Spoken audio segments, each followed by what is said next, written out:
Ladies and gentlemen, thank you for standing by, and welcome to the Nordson Corporation fourth quarter and fiscal year 2020 conference call.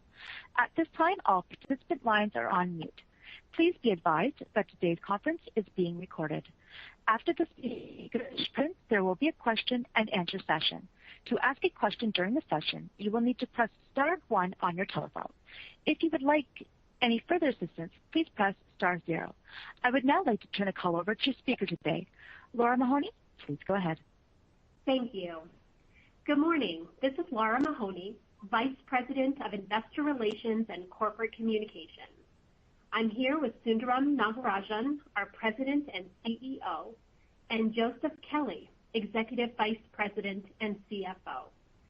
We welcome you to our conference call today, Wednesday, December 16th, 2020, to report Nordson's fiscal year 2020 fourth quarter and full year results. You can find both our press release as well as our new webcast slide presentation that we will refer to during today's call on our website at nordson.com/investors. This conference call is being broadcast live on our investor website and will be available there for 14 days. There will be a telephone replay of the conference call available until December 30th, 2020. During this conference call, references to non-GAAP financial metrics will be made. A complete reconciliation of these metrics to the most comparable GAAP metric has been provided in the press release issued yesterday. Before we begin, please refer to slide 2 of our presentation, where we note that certain statements regarding our future performance that are made during this call may be forward-looking based upon Nordson's current expectations. These statements may involve a number of risks, uncertainties, and other factors as discussed in the company's filings with the Securities and Exchange Commission that could cause actual results to differ. Moving to today's agenda on slide 3, Naga will discuss fourth quarter and full year highlights. He will then turn the call over to Joe to review sales and earnings performance for the total company and the 2 business segments. Joe also will talk about the year-end balance sheet and cash flow. Naga will conclude with high-level commentary about our enterprise performance, as well as our fiscal 2021 first quarter guidance. We will then be happy to take your questions. With that, I'll turn to slide 4 and hand the call over to Naga. Good morning, everyone. Thank you for joining Nordson's fiscal 2020 fourth quarter and full year conference call. In this unprecedented fiscal year, we did not just weather a challenging macro environment, we advanced our long-term strategy and achieved solid financial results. First, I want to thank our Nordson employees for their flexibility, resilience, and commitment as we navigated fiscal 2020. From the beginning of this pandemic, our leadership team has worked together to protect the health and safety of our employees and respond to the needs of our customers. Representatives from our global teams came together to share best practices and lessons learned as COVID-19 spanned the globe. We implemented new protocols of social distancing and face coverings, as well as regular cleaning and temperature checks, all of which continues to this day. By protecting our employees, we were able to offer uninterrupted service to our customers, many of whom were deemed to support critical infrastructure.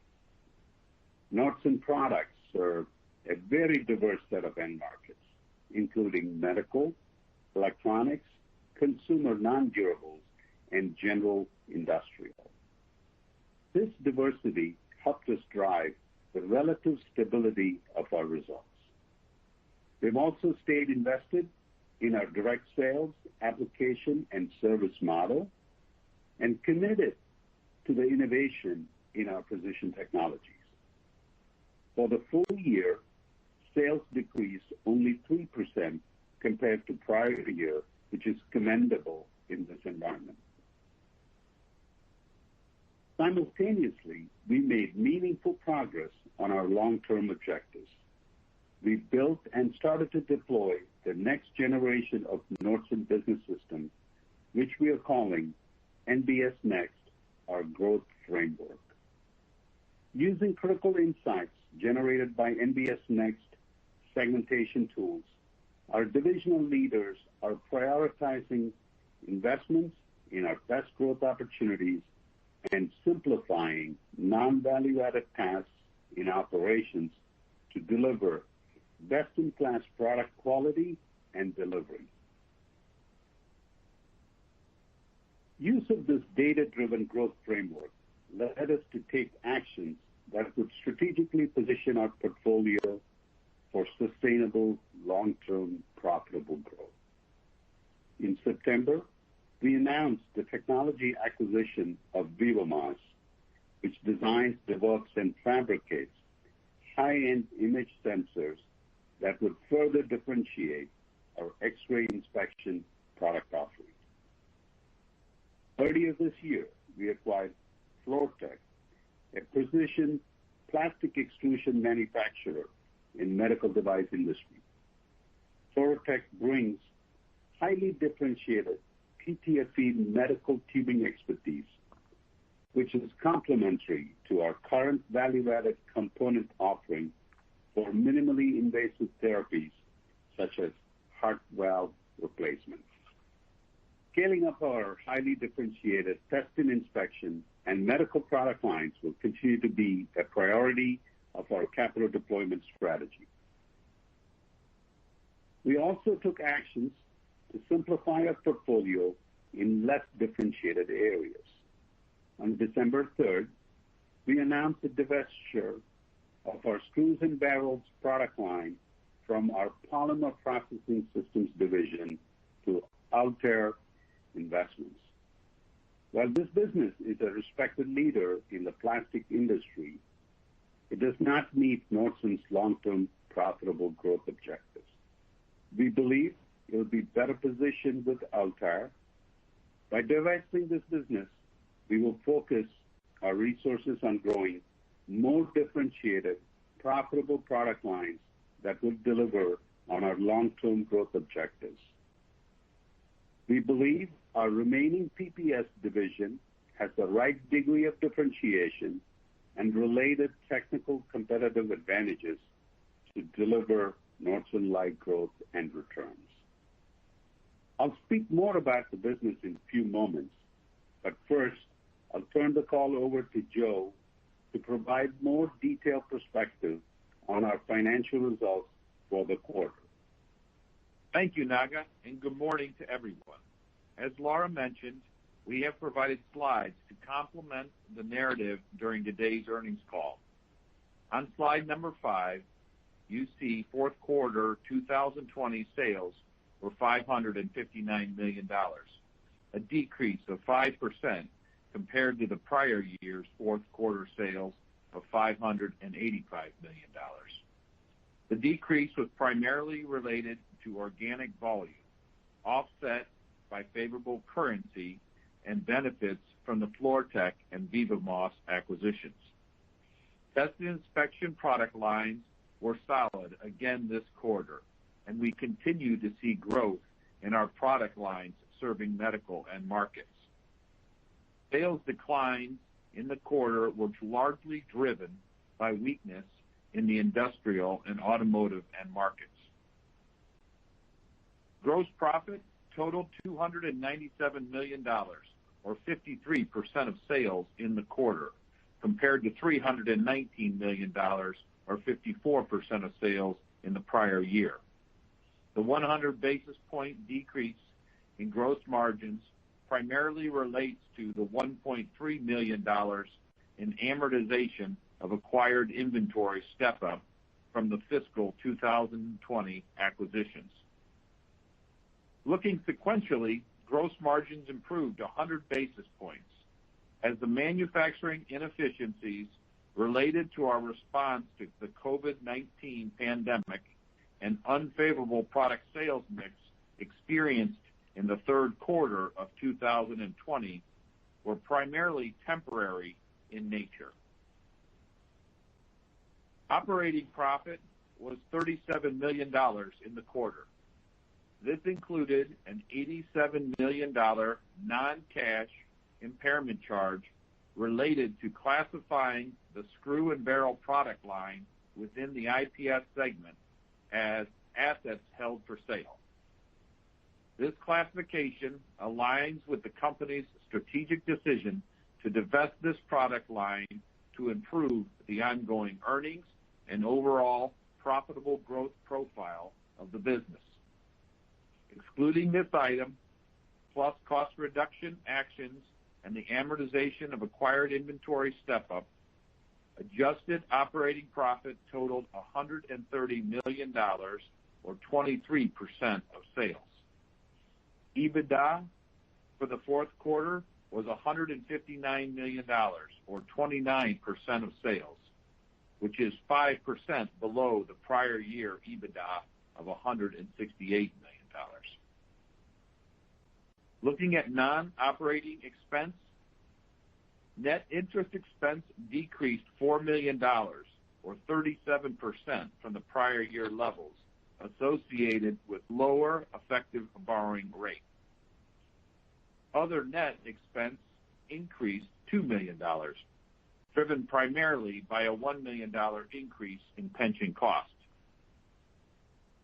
Tax expense in the quarter totaled $8 million, or an effective tax rate of 30% in the quarter. Excluding the tax impact on non-recurring items and a $2 million discrete tax benefit associated primarily with stock option exercises, the fourth quarter and full year normalized tax rate is approximately 21%. Net income in the quarter totaled $18 million, or 31 cents per share. Adjusted net income and earnings were $93 million, or $1.59 per share. This represents an 11% decrease from the prior year adjusted earnings, reflective primarily of a 5% year-over-year decrease in sales.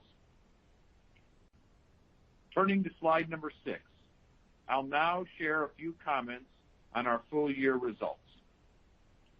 Sales for the full year 2020 were $2.1 billion, a decrease of 3% compared to the prior year. This change in sales included a decrease in organic volumes of 4%, offset by growth related to acquisitions.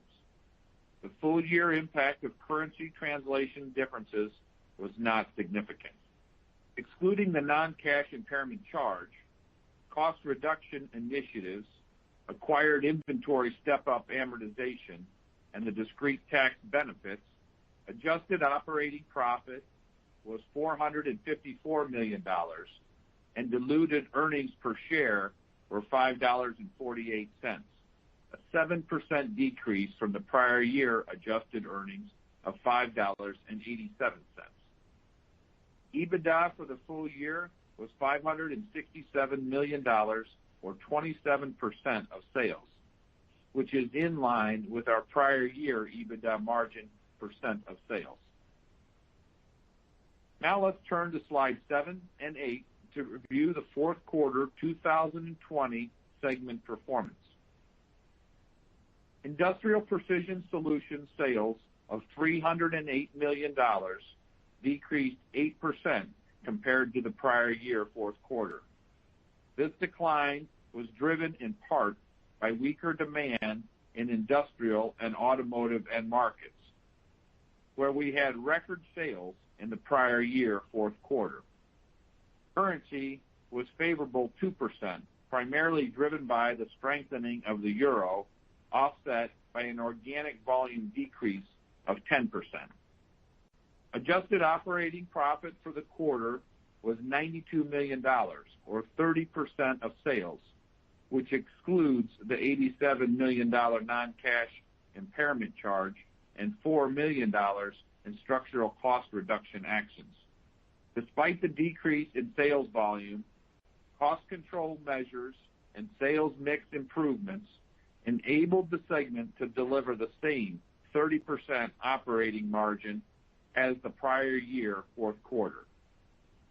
Structural cost reductions taken in the fourth quarter were primarily related to early retirement incentives offered to employees in the Industrial Coatings Systems division. These actions will generate $3 to $4 million in annualized savings starting in fiscal 2021. Advanced Technology Solutions sales of $250 million increased approximately 1% compared to the prior year fourth quarter. This change included a decrease in organic sales volume of 3%, an increase of approximately 2% related to acquisitions, and a 1% increase related to currency. Continued sales volume growth in test and inspection product lines serving electronics end markets and steady demand in medical product lines were offset by weakness in fluid dispense product lines serving industrial and automotive end markets. Reported operating profit for the segment was $51 million. Excluding one-time charges associated with the amortization of acquired inventory step-up, adjusted operating profit was $52 million, or 21% of sales. The year-over-year decrease of 100 basis points in operating margin in the fourth quarter and the full year was driven by unfavorable product sales mix within the segment. Finally, turning to the balance sheet and cash flow on page 9. We ended the quarter with a strong balance sheet and plenty of available borrowing capacity. Cash totaled $208 million, and net debt was $898 million. Ending the quarter with a 1.6 times leverage ratio based on the trailing 12 months EBITDA. Free cash flow in the quarter was $178 million. This brings the full year 2020 free cash flow total to $452 million, a conversion rate on adjusted net income of 141%, as working capital liquidation and lower cash taxes paid contributed favorably to free cash flow in 2020. For modeling purposes in fiscal 2021, assume an estimated effective tax rate of 21% and capital expenditures of $50 to $55 million. In summary, our top line has held up well considering the unique challenges of fiscal 2020. The team has taken constructive actions to manage costs while also aligning our resources and product portfolio with the best profitable growth opportunities. We continue to maintain a strong balance sheet with sufficient liquidity to allow us to stay focused on long-term strategic initiatives to drive profitable organic and inorganic growth. I will now turn the call back to Naga. Thank you, Joe. Let's turn to slide 10. We're well positioned going into fiscal 2021. We have been operating safely and efficiently in this pandemic environment. We also have found creative ways to connect with our customers, whether it is virtual training and tech support or safely distanced on-site product implementations. For example, our adhesive team recently participated in the annual Pack Expo, which is the largest North American packaging trade show. They rose to the challenge of this virtual event, showcasing our recent innovation through virtual demonstrations and videos. No matter the environment, Nordson employees remain focused on innovation and delivering on the needs of our customers. I'm also pleased with the engagement of the team in adopting our NDSN growth framework. This is truly about making a strong Nordson even stronger. Fundamental to this framework is to select and invest in the best profitable growth opportunities. This data-driven customer and product segmentation approach, which we refer to as strategic discipline, identifies where we create the greatest value for our customers. It is a new capability that our team is learning. Using a data-driven segmentation approach in a consistent and disciplined way, division leaders across Nordson have been working to define their strategic business priorities. This framework empowers our division leaders to take action on the data and focus on the areas where we win. Our decision to divest the screws and barrels product line was based on critical insights gained from this data-driven segmentation approach. Realigning our portfolio is another step forward in positioning Nordson for long-term profitable growth. This divestiture will improve earnings on a go-forward basis. It also gives our PPS leaders more time and energy to focus their resources on their differentiated and profitable product lines. This action exemplifies the power of NBS Next. Identify our business's core, simplify the areas that distract you from focusing and growing with your core strengths. The consistent deployment of a data-driven growth framework will complement Nordson's great strengths of innovation, customer passion, and culture and values. We'll continue to strengthen our newer capabilities by unleashing an entrepreneurial mindset at the division level, while also building deep and diverse winning teams.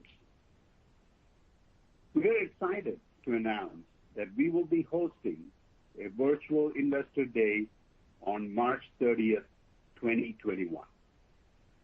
At this event, we will share more details about our long-term strategy, our differentiated product portfolio, and our growth objectives.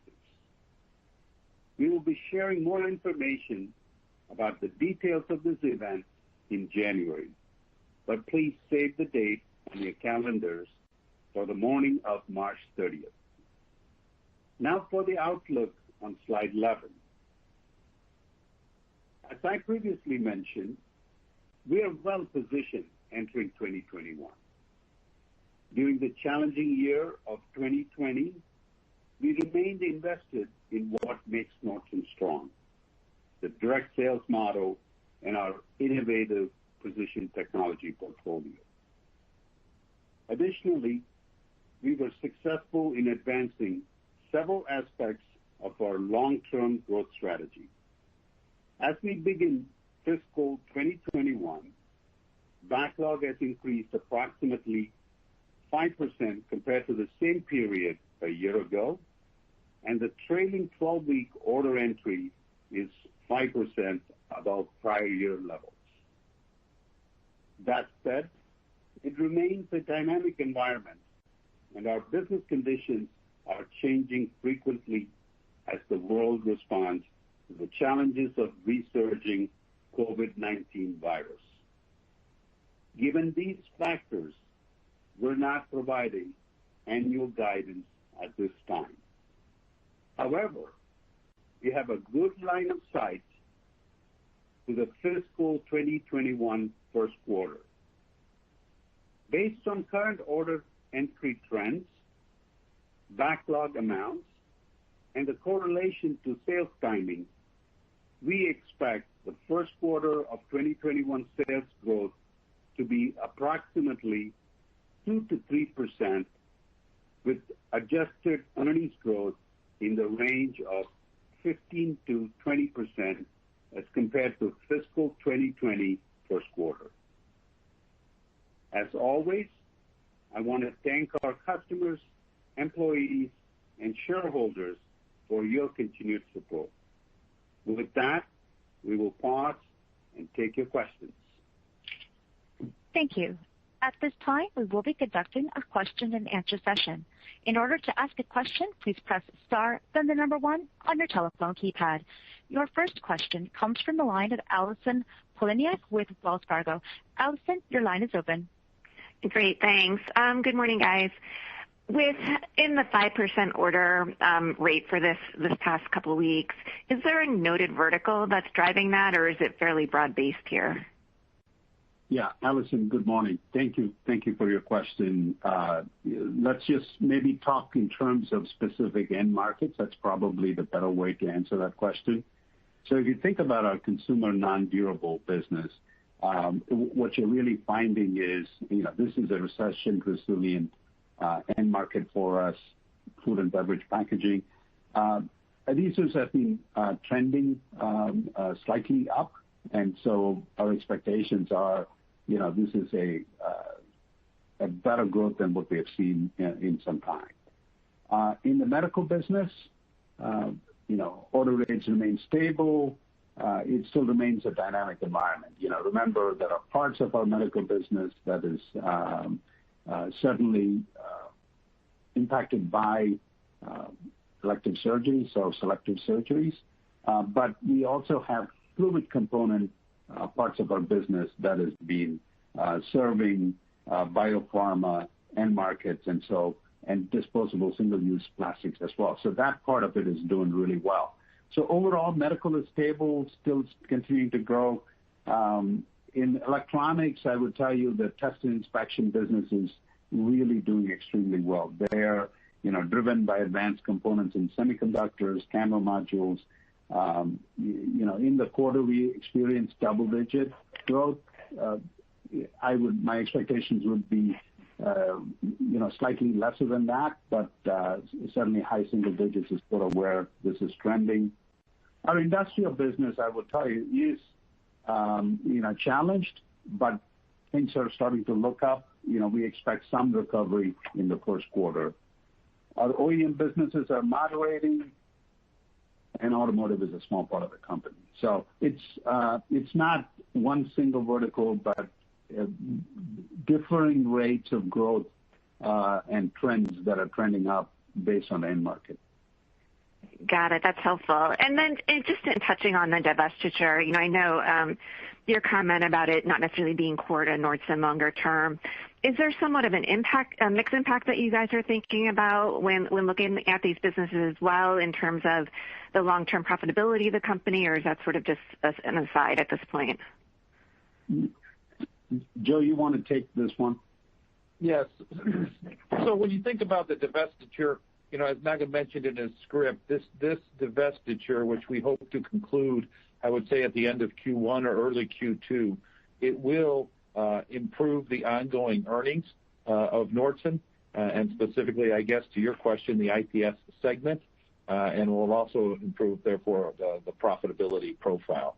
But I would tell you, no different than Naga mentioned in his script, the most important, I think, impactful is the prioritization and the allocation of resources to those more attractive growth opportunities. And so that's what really came through the NBS Next portfolio analysis and driving that focus in terms of a growth framework going forward. Great. Thanks so much. Thank you. Your next question comes from the line of Matt Summerville with D.A. Davidson. Matt, your line is open.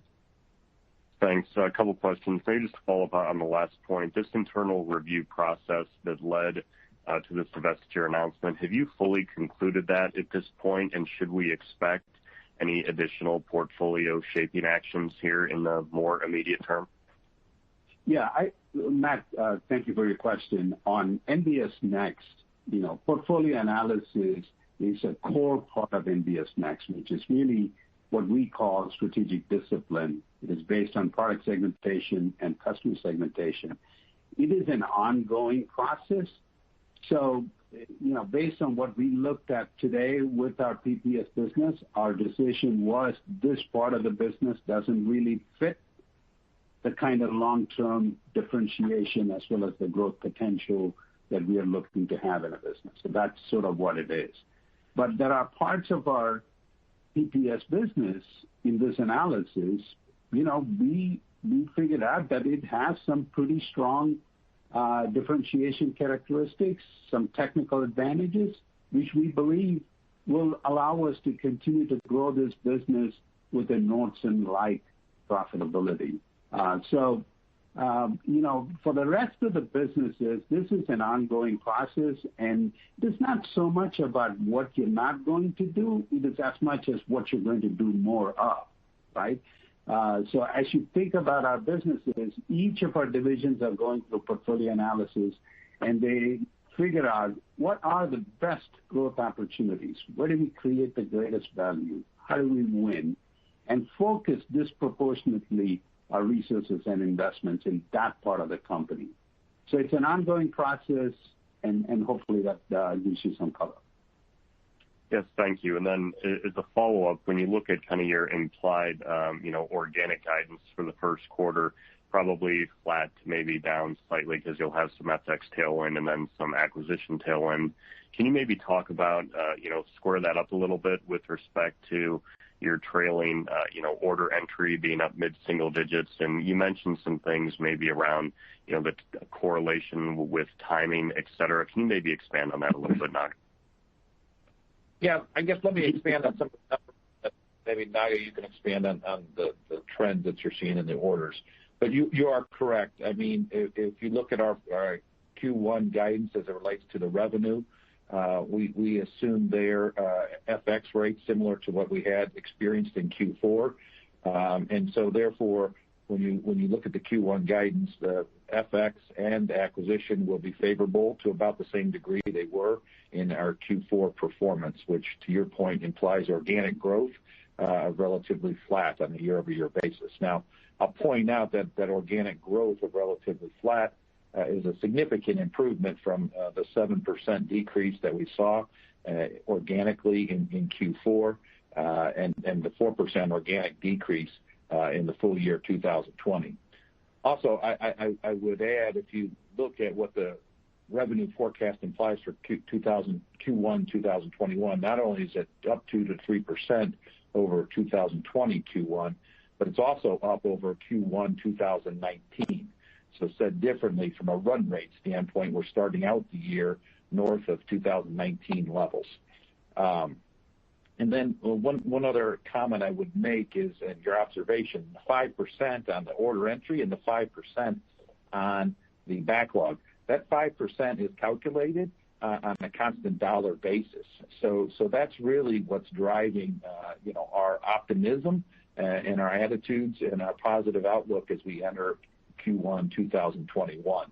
Now, that being said, you clearly see there is a difference between timing and lead times in terms of shipments and order entry and backlog. And so that all has to be taken into consideration when we give the Q1 guidance. But when we look at that backlog and that order entry trend, that's what provides us that optimism heading into 2021. Hopefully that... Matt, what I would add to that is really that timing really depends on various different businesses, right? So there are certain businesses, like our medical business, is pretty much not a backlog kind of business. It's more a book and ship kind of business. But if you contrast that with an ICS business, that is more backlog oriented. You get the order, then you have a large system that you have to put together. And then our aftermarket parts revenues are pretty much book and ship. And in our adhesive business is somewhere in between.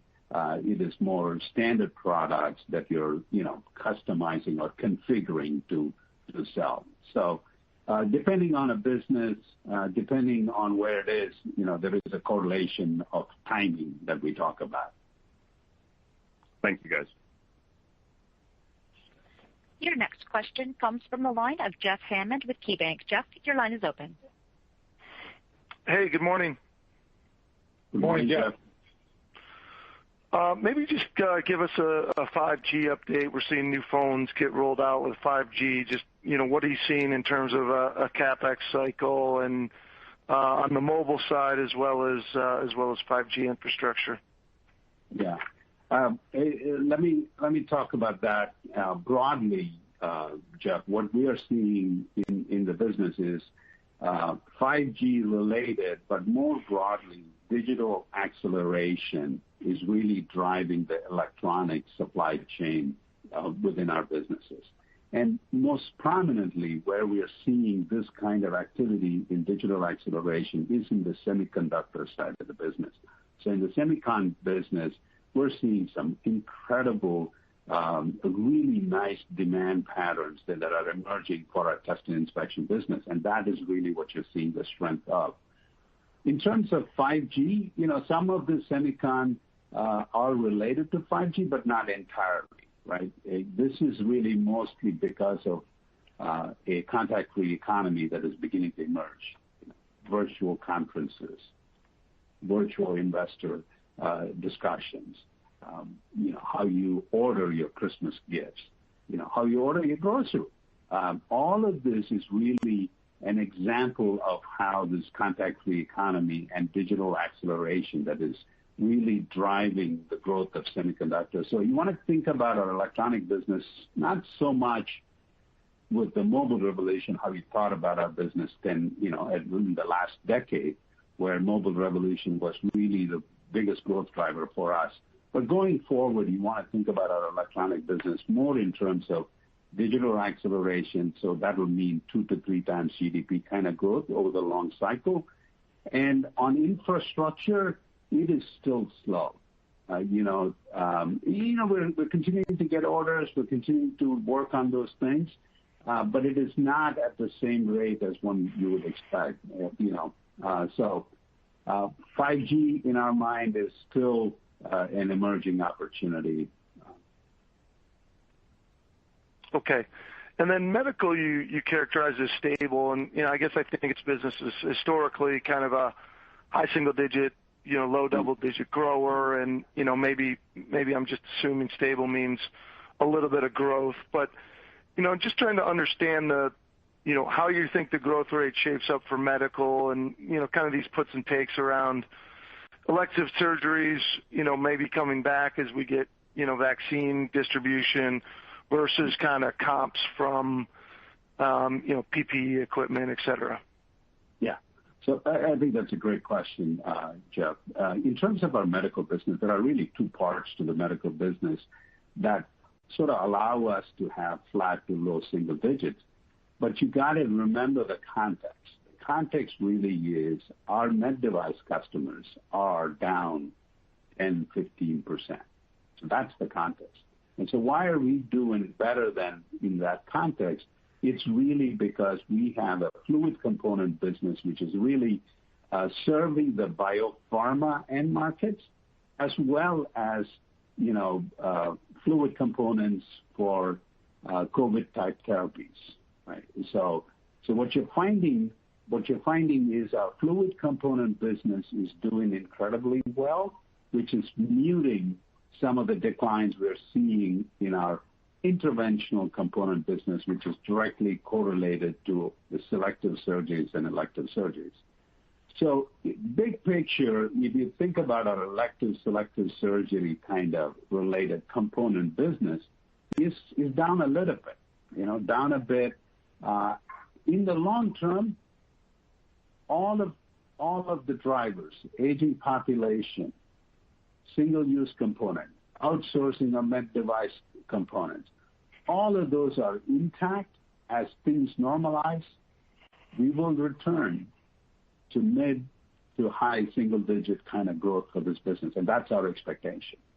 And right now in this transition, if you think about elective surgeries, in July, they were down about 75%. They were 75% of pre-COVID levels, elective surgeries were. And our expectation was they were going to improve, but they've not. So as these elective surgeries improve, what you're going to find is that we will benefit from it, and we will return to our mid single digits, high single digits kind of growth in the medical business. So let me stop there. If you have any follow-up, I certainly will be happy to. No, that's great. Just maybe last one. I understand the uncertainty. Just give us a sense of what you need to see, or I don't know if it's just a couple more quarters before you kind of flip to a more full year kind of outlook? Thanks. Yeah. Joe, you want to take that? Yeah.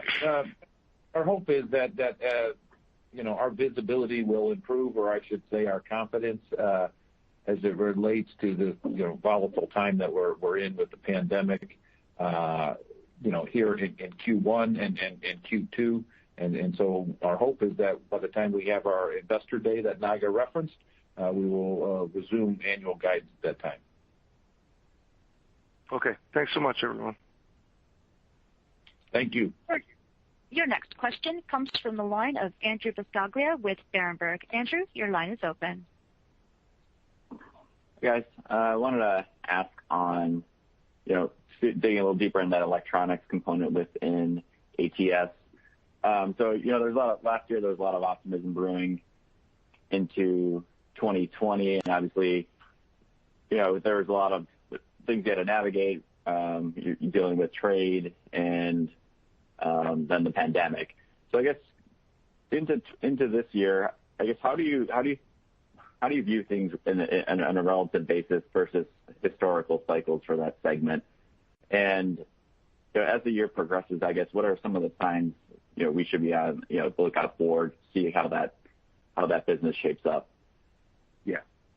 Andrew, thank you. The electronic business, what has happened with our electronic business is something that we've been talking about for a while. If you think about historical, go back, a decade ago, over the last decade, Nordson benefited by this incredible mobile revolution where you went from 30 million phones to about 1.5 billion phones worldwide. It was an incredible time of change, incredible amount of things changing in the mobile technology. Nordson contributed incredible technology and value to our customers, benefited from it, and that's what we saw. As you think about the next decade, and that's sort of what we are in right now, that mobile revolution is a once-in-a-lifetime kind of event. And what you're going to see is a much more normal kind of growth, still pretty strong growth, 2 to 3 times GDP. And so the way we plan and think about our business is we think about 2 to 3 times growth across the electronic supply chain, not just mobile, but really in our view, as we work with our customers and what we see in our businesses, what we find the greater drivers are digital acceleration, which we've talked about, right? A contact-free economy, virtual conferences, virtual way of doing business, virtual way of buying grocery, virtual way of ordering Christmas gifts. Many different ways you think about it. This virtual economy, this contact-free economy is continuing to grow, which is leading to digital acceleration on infrastructure in capabilities.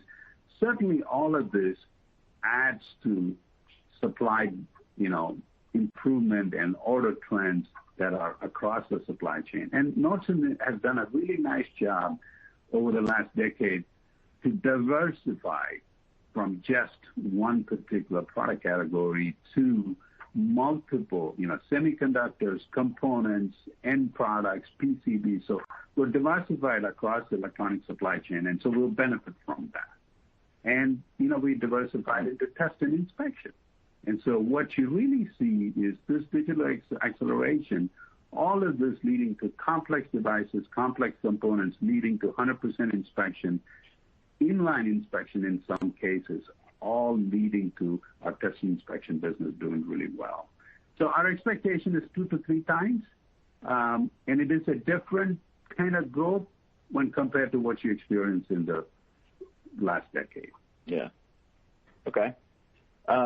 With this NBS Next, using data to kind of understand your business a little bit better, you obviously found a divestment in there, but what about, is this influencing any change potentially on the acquisition side as to maybe another adjacent, sub-segment that you'd like to be in, or is the focus going to remain on test and inspection and medical? So as you think about it, right, we didn't talk about this when we clarified our focus is going to be on test inspection and medical, but really that is what was behind. We didn't, at that time did not publicly talk about NBS Next because we were still in the process of building it. But really what drove our focus to focus on test and inspection and medical is really a concerted view inside the company on how the portfolio was and where was the greatest growth opportunities, what were the most differentiated parts of the company, which had the greatest growth potential, is sort of what had led us to this focus around test and inspection and medical. We have opportunity to scale up both these businesses and have a meaningful impact on growth of the company. Should we ever get in a place where we run out of ideas in scaling up these two businesses, we have a innovation team within the company that is always looking for new market spaces that have characteristics that are very similar to Nordson. Do we like the company? Do we like the market? What is the growth potential? What is the level of differentiation? So, should we ever run out of ideas? We don't rule out the opportunity to expand into a newer space should that need to happen. Okay. Thanks, Naga. Thank you, Andrew. Appreciate the question. Your next question comes from the line of Saree Boroditsky with Jefferies. Saree, your line is open. Thank you, and good morning. Good morning, Saree. As part of the NDS Next portfolio analysis, was there any businesses or product lines that you found were being underfunded that you want to focus on growing organically going forward? I think that's a great question. That is one of the things that we're really laser focused on is this decision also, there are two ways to think about this. One, it's a consistent, disciplined way of looking at opportunities in the company. But more importantly, that analysis and that decision-making now happens at our division level. At the company level, it is great to understand where you want to be. But it is even more powerful when you look at the businesses and you look at sub-segments within the business where the greatest opportunities are. And as our division leaders have set their strategic growth priorities, what we're finding is that our leaders are making those decisions. The company has done a really nice job of staying invested in customer passion and staying invested in innovation. So I wouldn't say it is a complete switch, but are we discovering opportunities? Yes.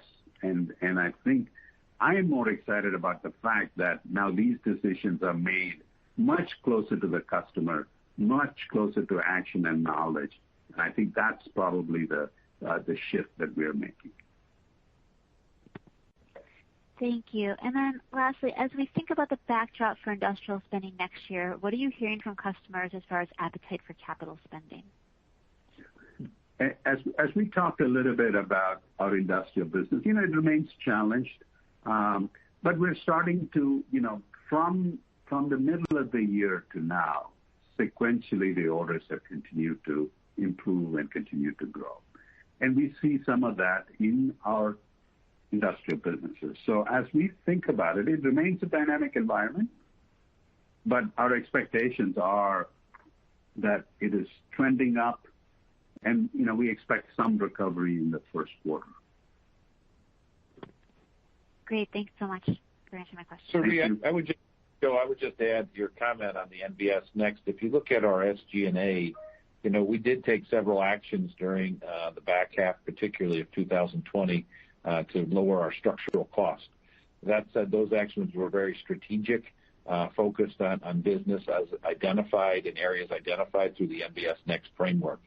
At the same time, it also allowed us areas where we wanted to invest, as Naga mentioned. So if you look at our product development costs on the full year and in the quarter, it was actually flat for the full year, up in the quarter. So that there are areas where we continue to invest, and there are areas where we are taking strategic, I would say, structural cost reduction actions. Thank you.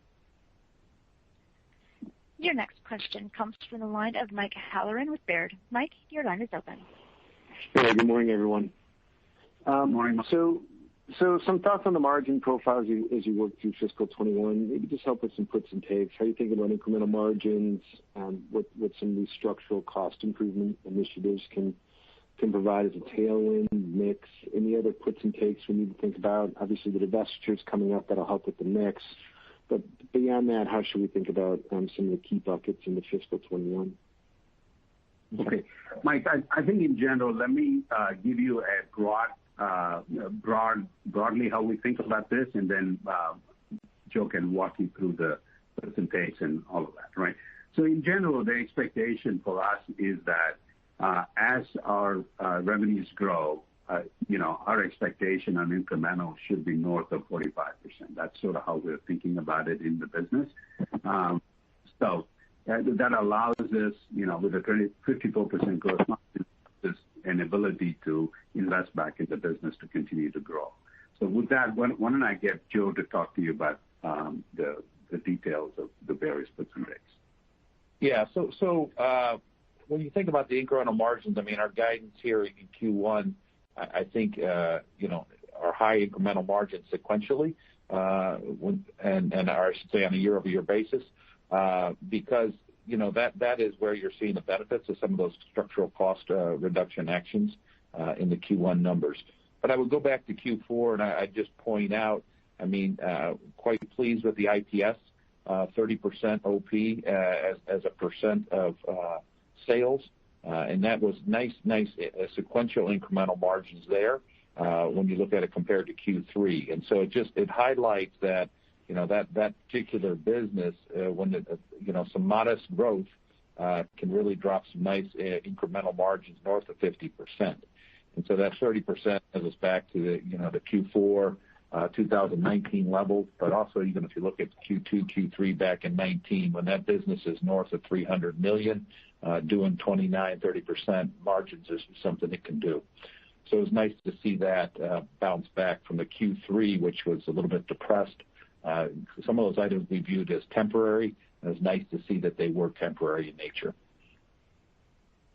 And then on the capital deployment side, on the externally, obviously internal is the priority, but what's the acquisition side look like? How are you thinking about buybacks, anything like that, and what the prioritization looks like internally, as well as what the opportunity set and how realistic would it be to move the needle on the acquisition side? Yeah. So, from a priority standpoint, as you mentioned, organic generally generates the best return at the lowest risk, and so we continue to organically invest in the business. That being said, it's relatively capital light and doesn't demand a lot from our free cash, of our cash flow from operations, which are quite strong. And so we're a committed dividend payer, as you know, and dividend increaser. We would like to do share buybacks to offset dilution, but beyond that, we're really focused on the acquisition side. And, it's been a challenging 2020 and the M&A market. That being said, quite pleased that we were able to make progress with the FluorTech, with VivaMOS, and then they announced divestiture as well. I will tell you, no different than the factories are learning how to operate and produce products safely in this environment, the M&A community is also figuring out how to do deals in this environment. And so the market for M&A, I would tell you, or activity level is improving. And so we do remain active. We are very strategically focused based on, the NDS Next framework that Naga has reviewed with you and where our growth opportunities are. So we are actively, I would say, Mike, actively working to deploy capital through the acquisitions. The pipeline is growing, as I would characterize it. Appreciate the time and the color. Thank you. Thank you, Mike.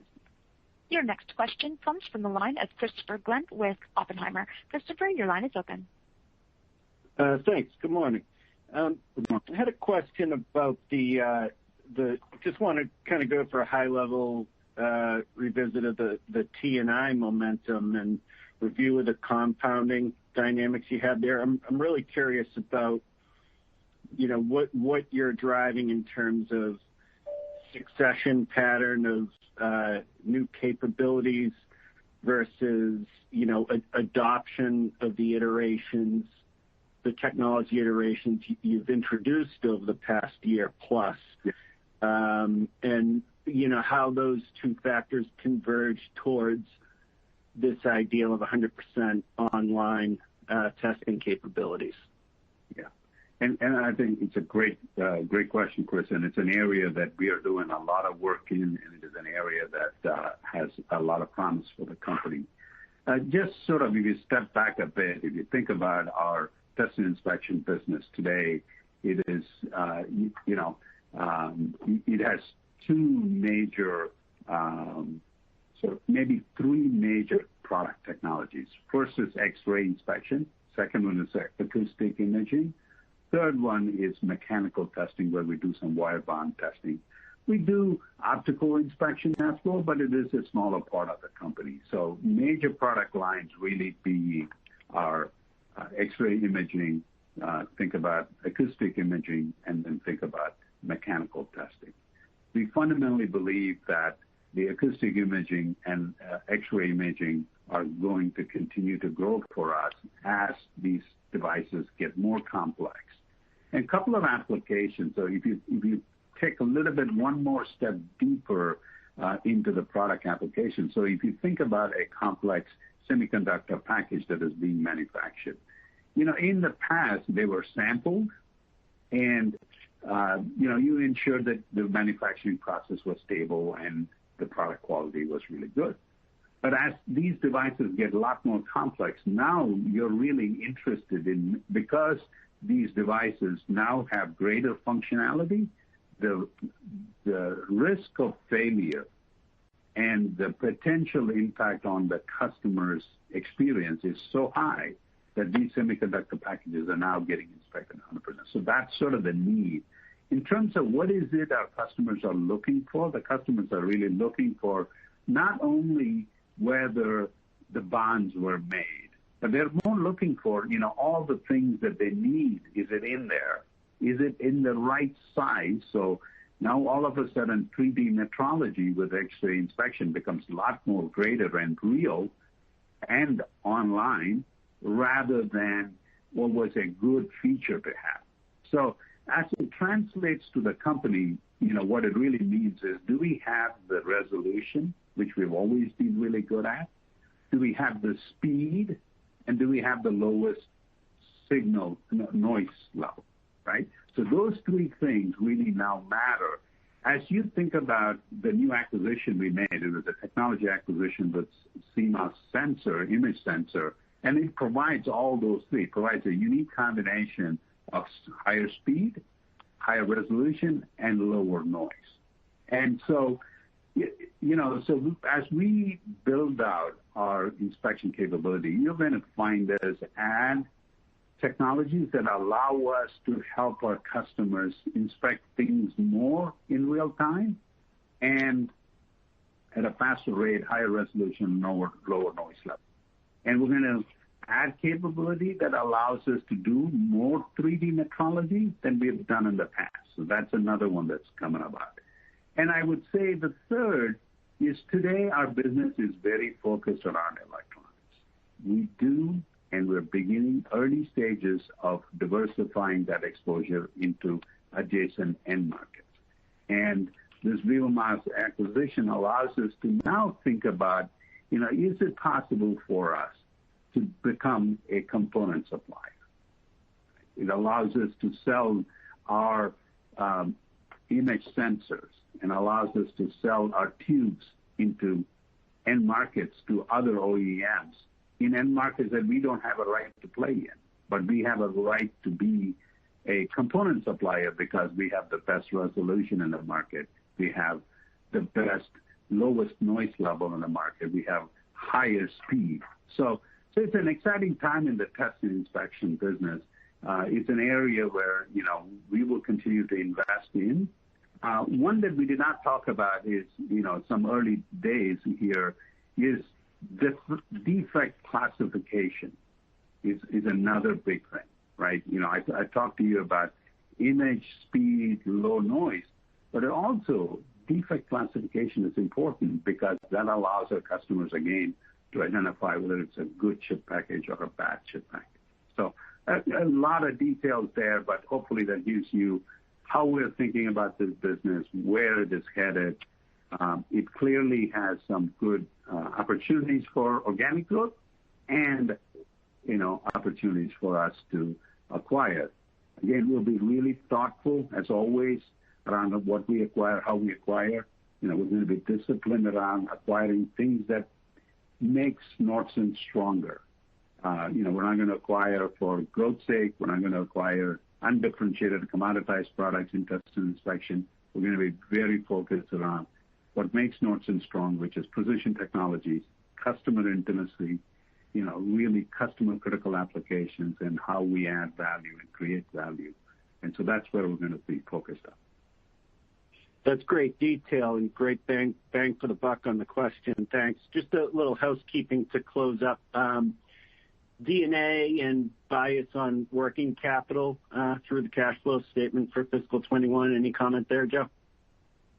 Yeah, so quite pleased with our progress on working capital liquidation there in 2020, particularly the strength in Q4. We improved, I would say, our efficiency around on the AR side. And so when you look at the cash flow statement, you'll see it was on the AR. And it's not just a selling, 3% or 5% less than we did in Q4, I should say. It was really improving the DSI. As we implement NBS Next and see that roll out, I think going forward, there's an opportunity on the inventory side. So really anxious as we go into 2021 to continue the focus on the cash flow and do feel that there's some opportunities from an inventory efficiency side there. Thanks. Do you have a D&A figure for fiscal 21? D&A, I don't have a figure yet. It's going to depend on the timing of this XLOA, or I should say the screw and barrel divestiture. Okay, thanks. Yeah. Your final question comes from the line of Chris Dankert with Longbow Research. Chris, your line is open. Hey, good morning. Thanks for fitting me in here. Ran over this quickly, but I just want to make sure I'm understanding the dynamics. When we're looking at the ATS business specifically, as you characterize medical stable, test and inspection up, double digits, high singles, that really does kind of give the sense that dispense was extremely weak in the quarter, kind of despite some of the other strength going on in PCBs and semis. Am I thinking about that right? And I guess just what was the key driver of the weakness in the quarter then on that core dispense business in advanced technology? Yeah, I think it's a good question, Chris. Our dispense business, as you think about it, benefited in the last decade from this mobile revolution. This incredible investment on mobile revolution. We are benefiting from some projects that are related to semiconductor in that business, certainly benefiting from some projects in some newer features, but not to the same extent as we benefited in the past. So you had a comp issue there for that business that, we're working our way through. In general, our expectation for that business is as these comp issues get worked out, what you're going to find is it's going to be a nice 2 to 3% grower. It's not going to be the same kind of grower that it was, but the company was very thoughtful in diversifying into test and inspection, and so test and inspection all of a sudden is a really nice growth engine for us in the semiconductor side, and we'll benefit from it. And hopefully that gives you, how we're thinking about it internally. That's fair. That's fair. Thanks, Naga. And then I guess just lastly for me, when we look back at the other half of the business, adhesive dispensing, I guess the coatings business versus hot melt, my assumption is that coatings is down pretty substantially and really driving the weakness in the fourth quarter here, and hot melt was much more stable. Is that correct? And then just kind of thoughts going forward. Yes. I think, but you want to remember our coatings business was one of those businesses that had an order, substantial amount of orders slipped from third quarter of 19 to fourth quarter of 19. So if you think about fourth quarter by itself, yes, the coatings business had a significant headwind. But if you look at it from second half perspective for the coatings business, it was about mid-teens. Still pretty high, and was essentially one of the things. So there's a comp issue and there is an industrial exposure issue. And you're right about it being in a much better place. Joe, you want to add some color to it? Yeah, I would just add one thing. Your two questions there: the fluid dispense within ATS, and then the ICS business within IPS. Sorry, sequentially, we're seeing some nice improvements there. Those are the businesses that have the heavier industrial exposure. And so when you talk about Naga's comments as we went to the back half of 20, we saw that steady improvement in order rate. So while it's down year over year, from a trend standpoint, those businesses are seeing some improvement sequentially. Got it. That's all very helpful, color. Thanks so much, guys, and best of luck into 21 here. Thank you, Chris. This concludes our question and answer session. I will now turn the call back over to Naga for closing remarks. All right.